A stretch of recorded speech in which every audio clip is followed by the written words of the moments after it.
To replace the motor on your Searwood Pellet Grill, you'll need a new motor, a Phillips head screwdriver, a pair of pliers, and a Weber fuel storage bag or a large container to collect pellets handy.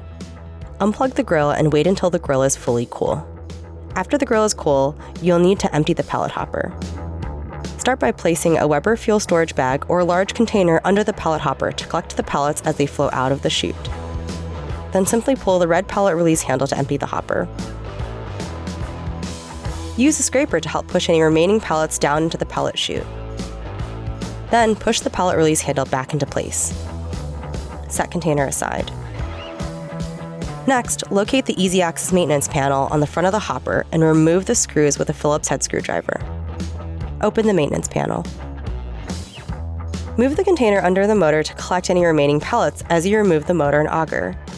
If you're clearing an auger jam, use a different container, as the quality of pellets in the auger may be compromised. Now remove the motor from the grill by first pinching and pulling the quick disconnect plug. Remove the screws with a Phillips head screwdriver, then pull out the motor and auger from the grill. Now you'll need to disconnect the auger from the motor. Use the pliers to straighten and remove the cotter pin. Then separate the motor from the auger. Align the new motor to the auger, ensuring the flat side of the motor shaft is lined up with the flat side of the opening in the auger. Carefully slide the cotter pin back into place and bend it to secure both the motor and auger.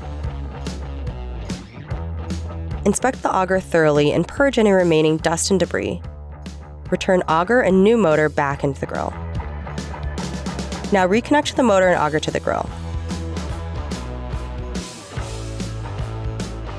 And put back the maintenance panel, ensuring all screws are secure. Refill the pellet hopper, plug in the grill, and you're ready to get cooking. For more information, visit Weber.com or contact Consumer Care.